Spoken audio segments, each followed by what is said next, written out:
versus movie. Movie versus movie. Movie versus movie. Movie versus movie. Hey everyone, welcome back to Movie vs. Movie / Culture Boys. This is one of your hosts, Nick, and the other one of your hosts. Hello, this is Patrick. How's it going? Patrick. Fans? You know, it is such a good question to ask. It's a new year. How are our fans doing? How are you doing, Patrick? What have you been up to? What have I been up to? That's a good question. Myself and Aaron have kind of been perpetually sick, like taking turns being sick since Thanksgiving, it feels like.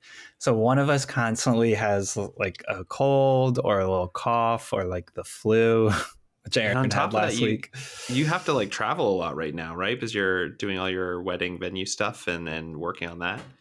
Yeah, we have been doing a bit of traveling. So it, it's, I don't know. There's a lot of stuff going around, but relevant to this podcast, it means there's been more time sitting at home watching movies.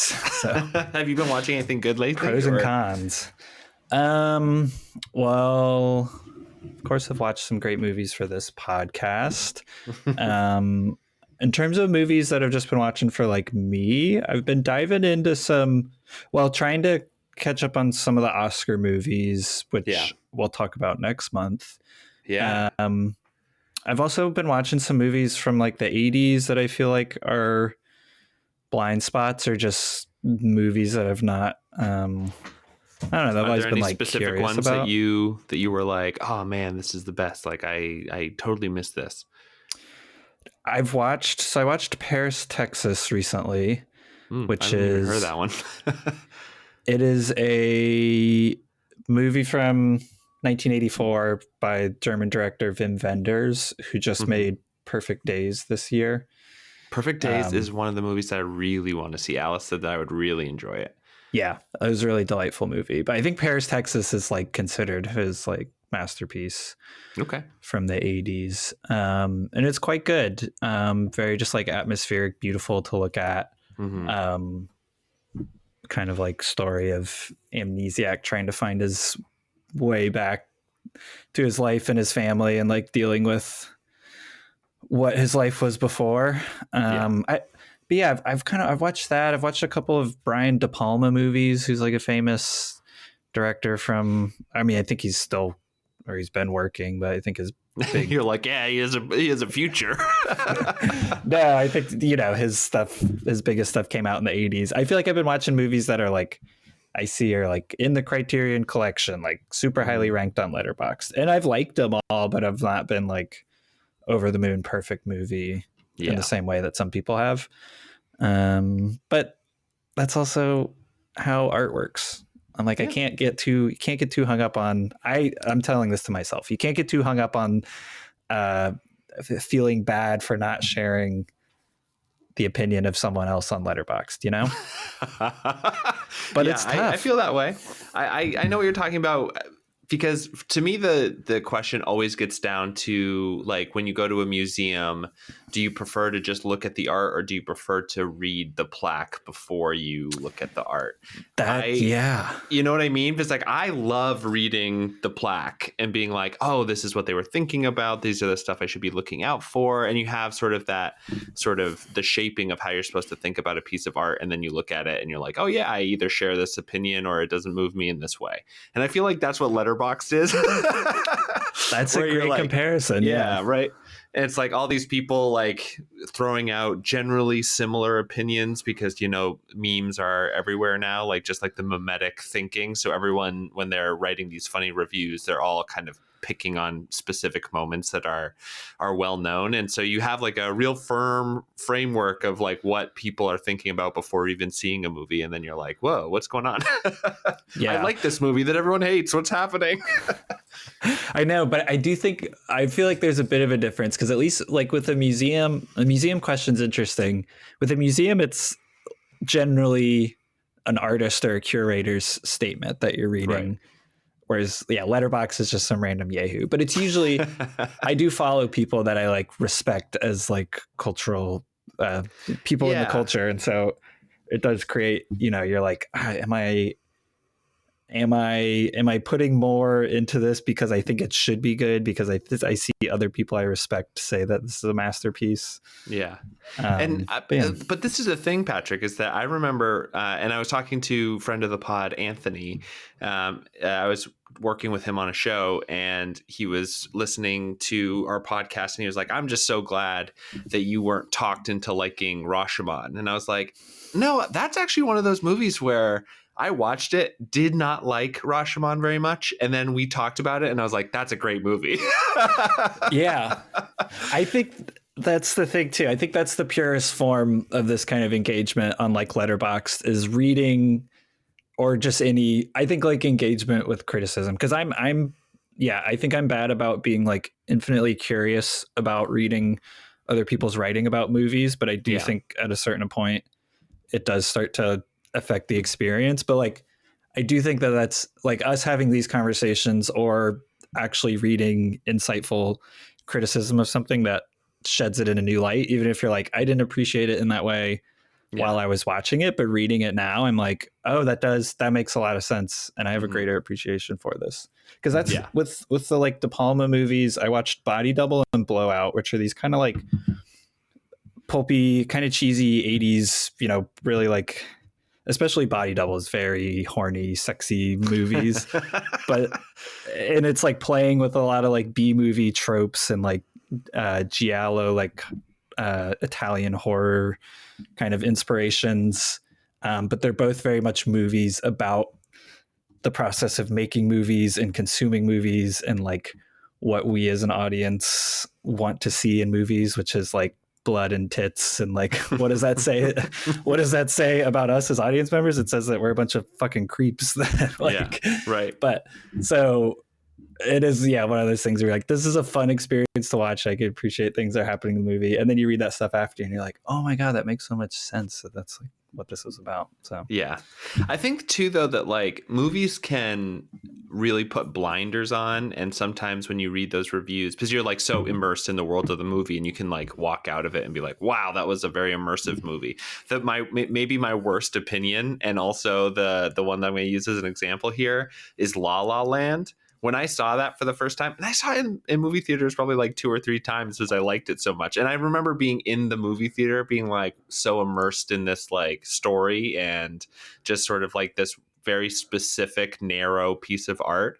And then when I started reading all of the stuff about it afterwards, I was like, yeah, that, if you broaden your perspective at all, this movie is like garbage.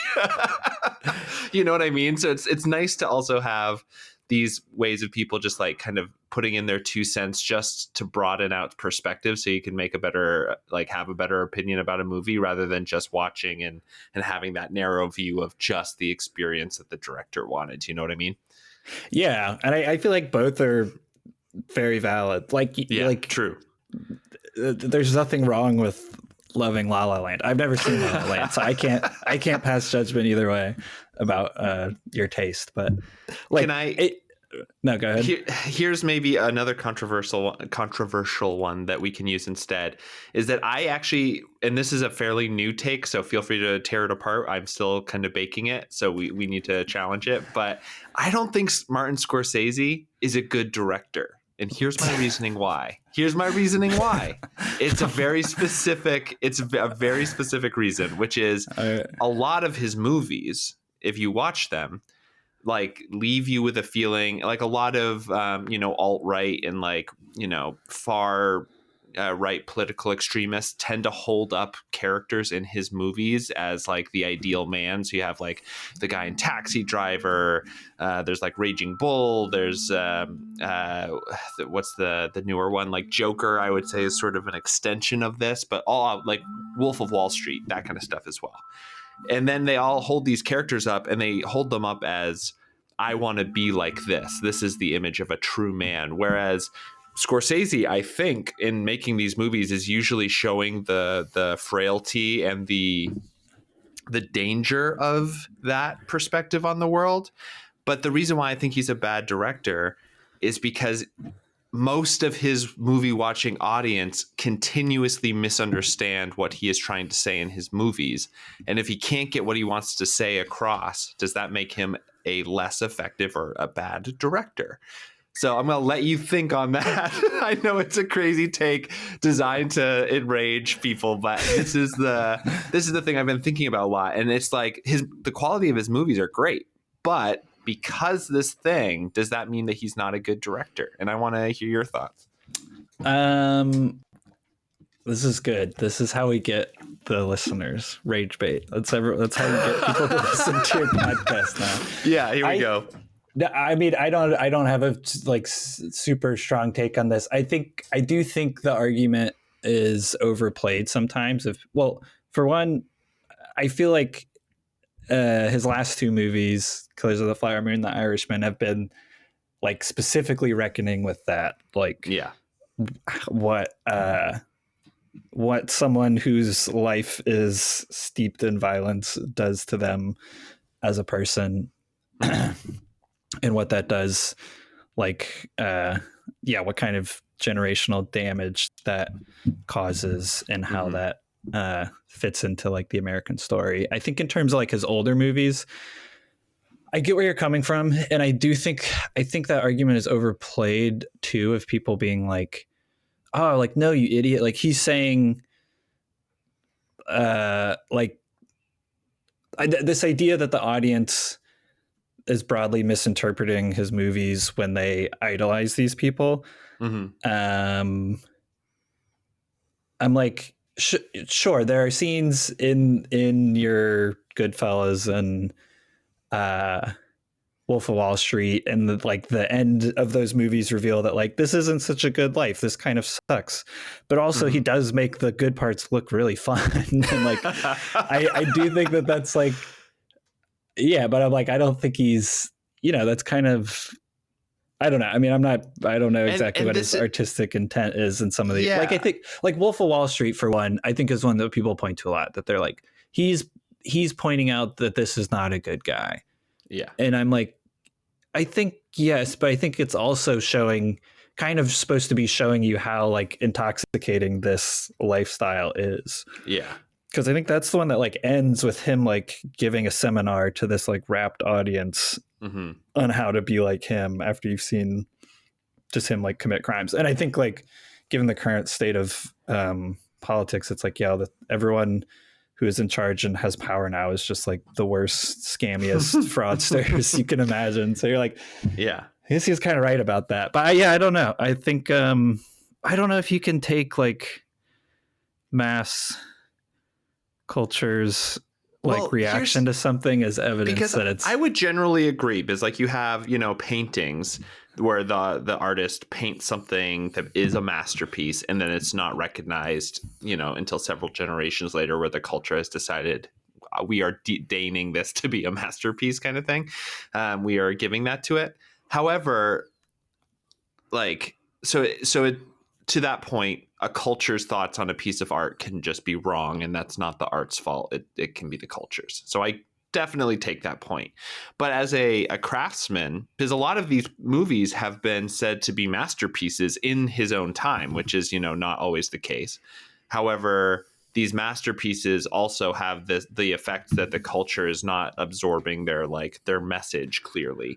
And again, maybe like I'm coming at this from a place of like, I think Scorsese is a really smart dude, and I think that he's showing these like Goodfellas, and he's like obsessed with all of these sort of this type of man, because I think he's very interested in it, and I don't think that he idolizes this type of man, but he's fascinated by them, and that's why he keeps making movies about them.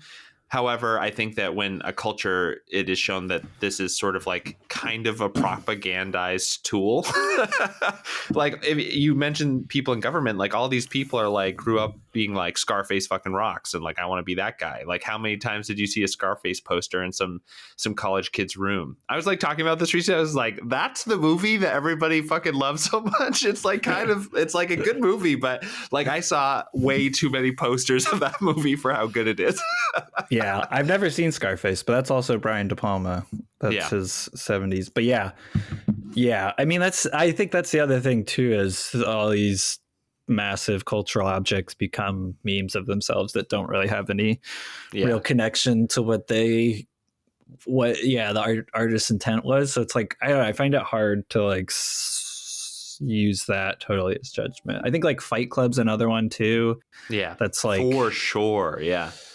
I haven't watched it in a while, so I'm like, I don't know how it holds up as like a critique of hypermasculinity, but that's the kind of thing of like everyone buying into this as representation of Yeah.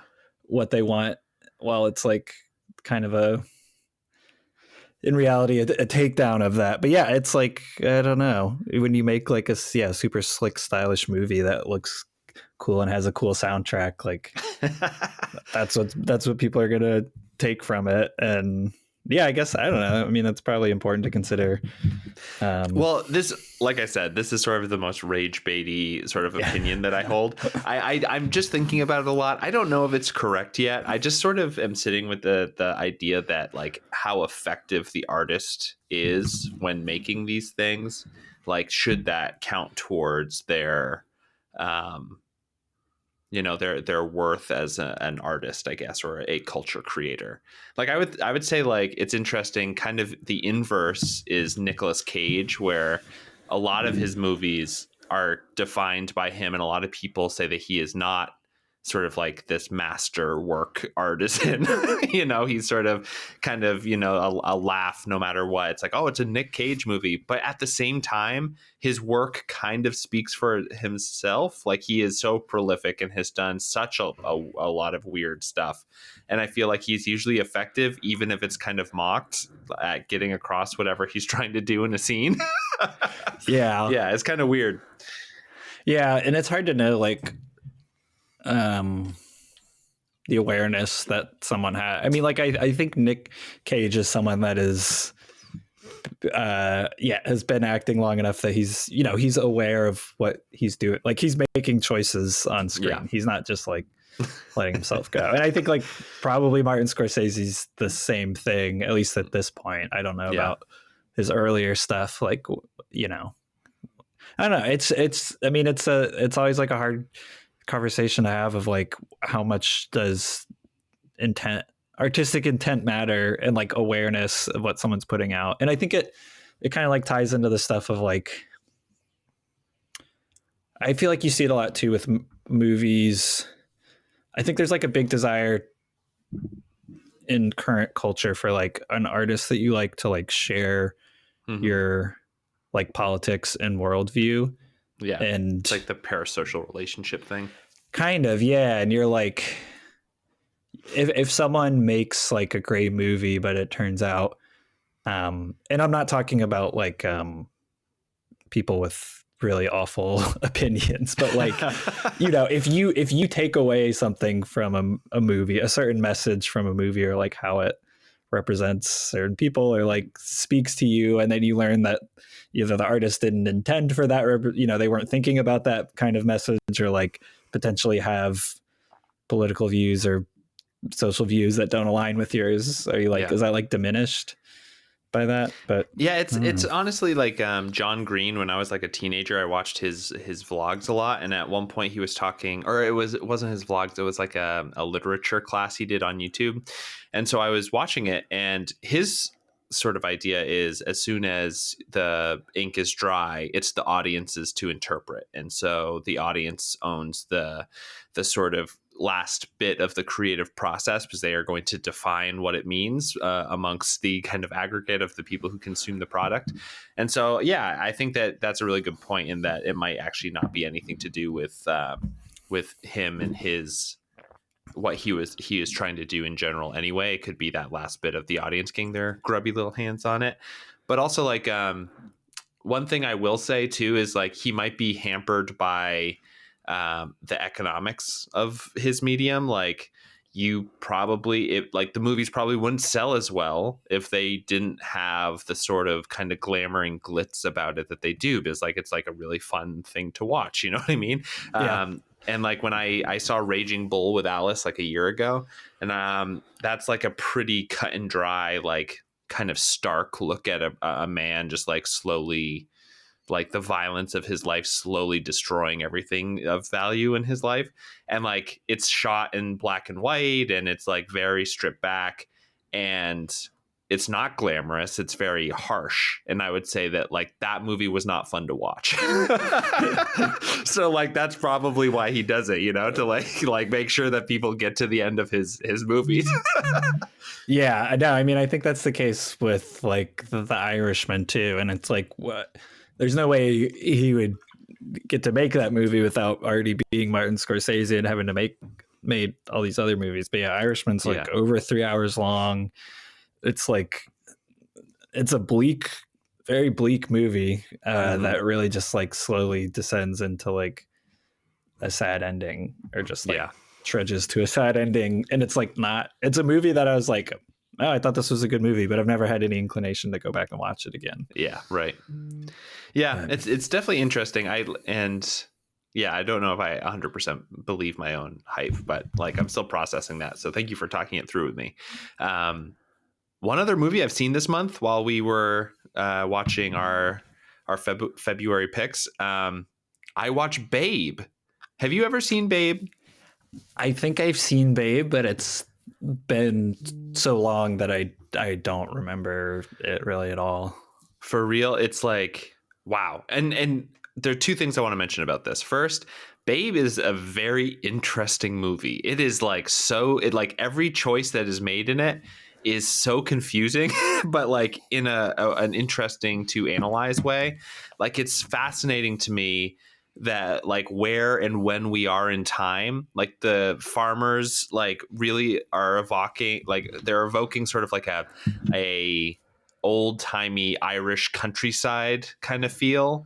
And like the house is like very bare bones and like built into a hill, which almost is like very Hobbit like in a way.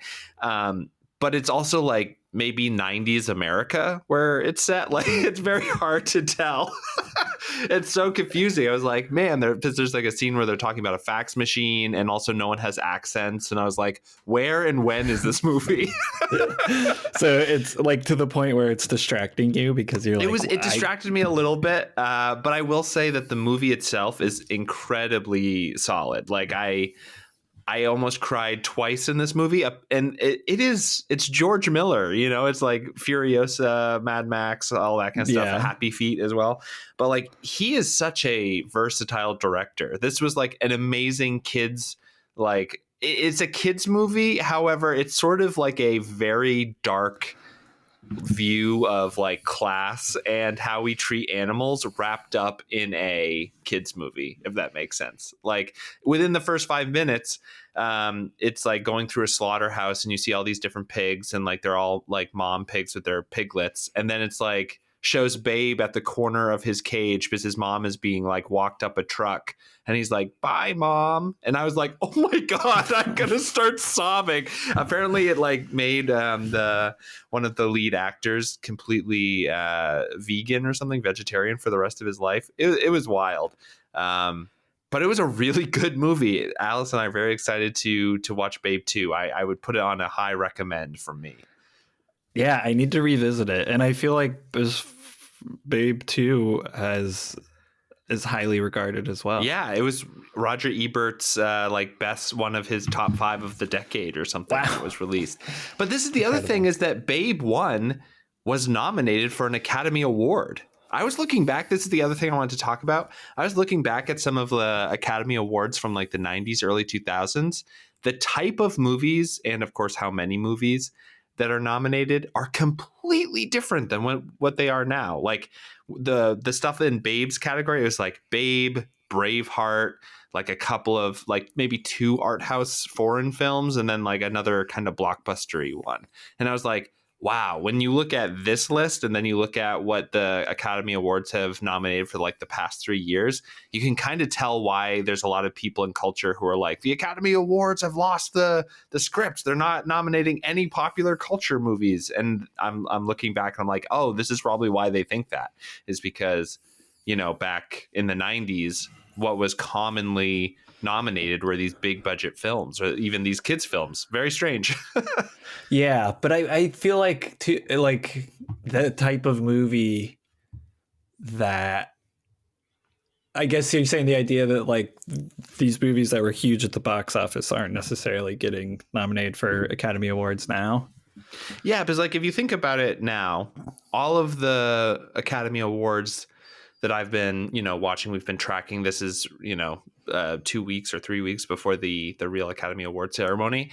Like all of these feel like they were released very much towards the end of the year. They feel like they were specifically targeting a Oscar nom. And they tend to have sort of this similar vibe of like, this is like a very artistic movie, maybe with the exception of Wicked. I think that Wicked is the one that was thrown in there that it more emulates what the 90s were like. But like the rest of them, is there another one that you're like, wow, this other film, like, am I being too broad brush here? You know what I mean? No, I think I generally agree. I think there is a formula now where it's like this movie comes out as a festival. It comes out at a festival, it gets buzz, it gets like an independent distributor, right? And they like time it right with the Oscars. And then a lot of them, which is really annoying, like the release strategy is like really limited. Like movies like Sing Sing, which got nominated, and I really want to see. It's just like hard to see them for some reason. I don't really understand that in terms of like Oscar strategy. I think like last year with Oppenheimer, people kind of saw that as like a return to like, one, it's like this big massive event movie that's like mostly a talky historical drama. It was like one of the highest grossing movies of the year, and it like got, just like a serious movie for adults, like got recognition from the Oscars.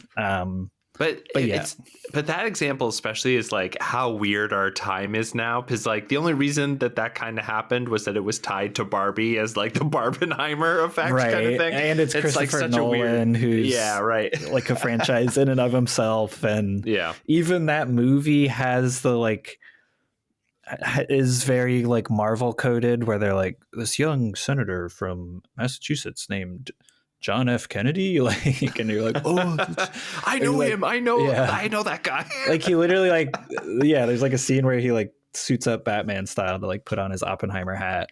I liked Oppenheimer, but I didn't love it.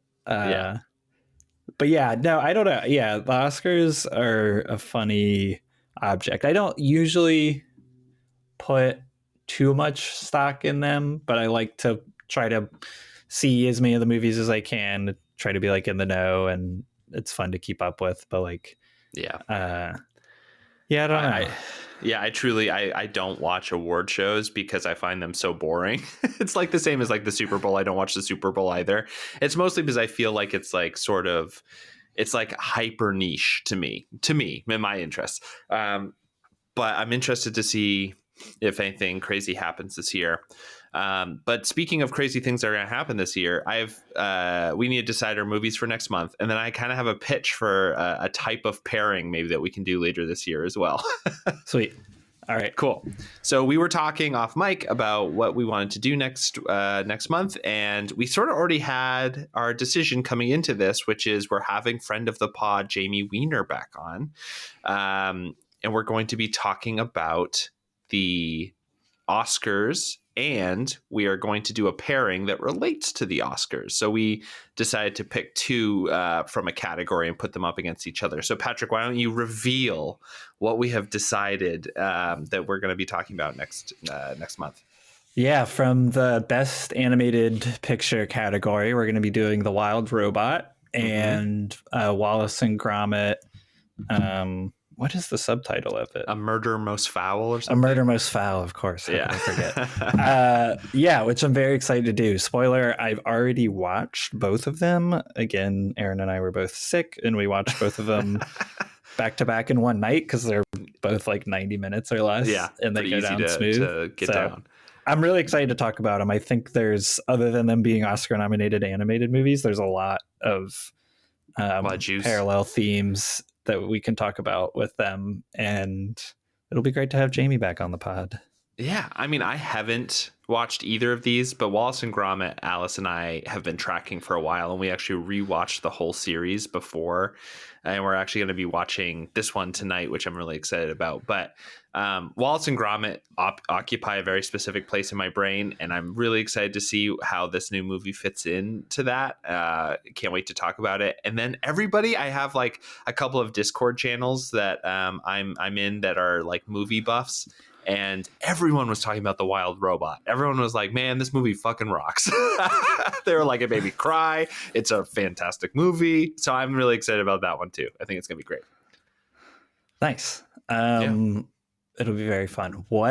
I'm excited to hear what your other pitch is, though. So I thought we could do a series of movies where we do are they a good actor kind of thing. And we take a specific actor, or we could do a specific director, and we take the lowest movies that they like rated movies that they've ever made, and we take the two lowest and put them against each other so that we can decide whether or not their talent still shines through, or if it like these are really bad. Fun. This could be an exercise in suffering a little bit for It's a crying but it's game. worth it. What do you have a pitch for an artist and or movies? Like, I'm curious to know, like, what would this entail us subjecting ourselves to? Well, to make it less bad, maybe we could do the highest and the lowest rated thing that they've ever done, so that we have the full spectrum of like performance or whatever. That could be fun. Yeah, and we could do like a Nick Cage, and we could do like Leaving Las Vegas, and whatever, the Wicker Man, Yeah. or whatever it is. Or I would be really interested to do like ones that are super box office heavy, and do like The Rock or something like that, because I feel like it would be really interesting to have an objective, like, is what is happening is that they get to work with a lot more money, and so that they can replace some of this like raw talent that some people need to get their stuff made with just box office appeal? Or are they like super good and it's just like it's always been there kind of thing? Yeah, I think that's fun. I think too I don't think we have to be totally objective with the rating thing. I think we can make editorial decisions as needed, and not just be like, I think it could be fun. I think the hard thing with someone like The Rock is their bad stuff is all just so generic. Like, I'm much more interested to watch something like Wicker Man that's like interestingly bad than like The Rock and like Jungle Cruise or whatever, where you're like, this is just going to be boring. Yeah, it'd be interesting to do like someone like Bruce Willis, who every time he does a blockbuster, he also does like the weirdest sci-fi shit ever. Like, he's like, one for you, one for me. That could be a fun series too. Yeah, like a one for you, one for me type deal, where you go, like the something that's widely recognized as like a crowning achievement for someone, and then something where they took a big swing and it maybe doesn't land.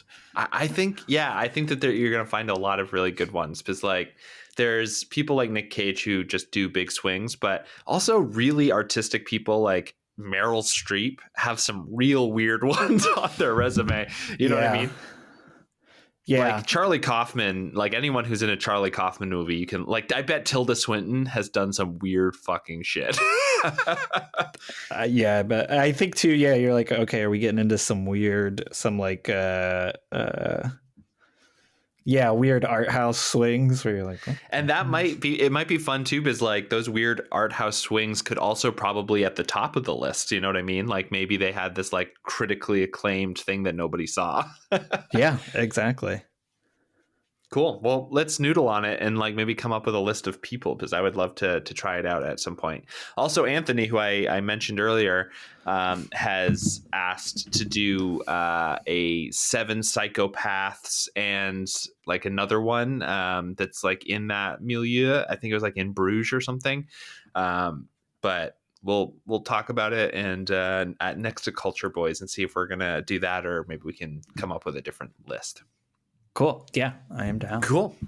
Anything you want to tell the folks, Patrick, before we sign off for the month? No, just, I don't know. Hope everyone's doing as best as they can. And be good to each other. Yeah. Be good to each other. Enjoy some movies. while we still can. And on that uplifting note, thank you so much for listening to Movie versus Movie and Culture Boys. And we will see you in a couple weeks for another pairing of movies. Okay, bye, everyone. Bye.